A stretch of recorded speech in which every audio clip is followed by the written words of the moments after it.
Many of the conditions that led to the events of January 6th, 2021, the insurrection at the US Capitol, have continued to worsen in the years since.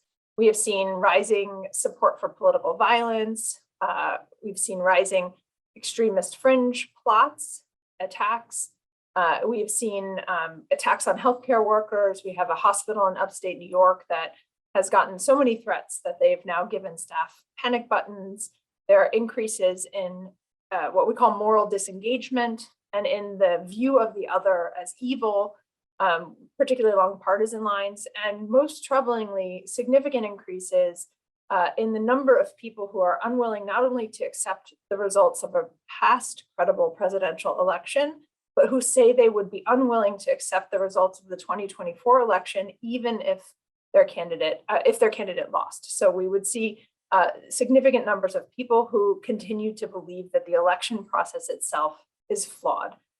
That means all of those criteria put together are part of what landed the US on a global list of backsliding democracies in November 2021 for the first time. So very serious red flags about what's happening to democracy, what's happening with the extreme having moved into the mainstream. In the US, historically, we've been able to mobilize against threats when we want to. We spent $8 trillion in the global war on terror after 9/11, significant amount of which went to the prevention of terrorism, the creation of an entire new agency called the Department of Homeland Security, DHS, which was stood up just 14 months after those attacks. So one of the things that Hate in the Homeland asks is, what would it take if we just devoted, what would it mean if we took just a tiny fraction of those resources that we devote to security and risk and applied them to strengthening resilience instead? This would be a public health approach to democracy strengthening. It is something that's rooted in approaches overseas. A number of countries around the world have focused on the integration of social inclusion and the prevention of extremism, for example.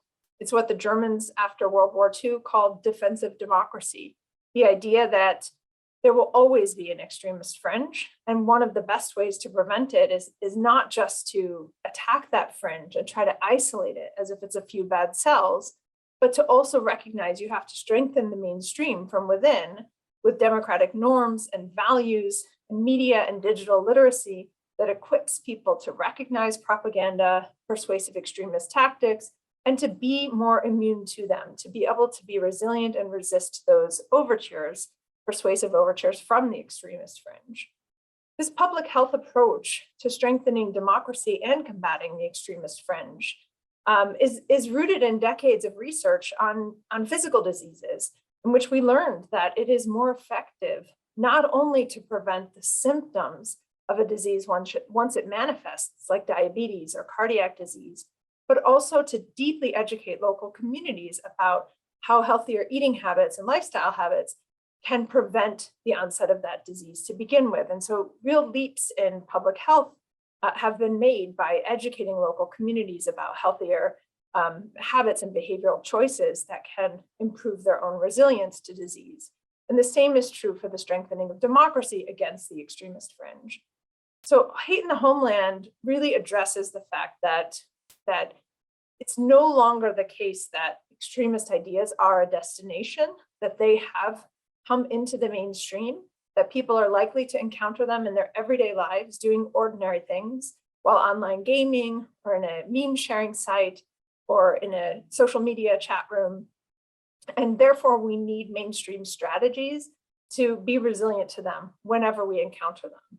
And so I would just urge people at this moment of reflection about democracy and about extremism and about rising political violence at a moment of real global concern, to be thinking not only about solutions that come from the top down, from federal governments, but solutions that are rooted in communities, in building resilience through work with teachers and parents and caregivers, with mental health counselors and therapists and school counselors and coaches and local religious leaders who are really best equipped to build resilience from within the mainstream to make people less susceptible and vulnerable to the overtures of an extremist fringe.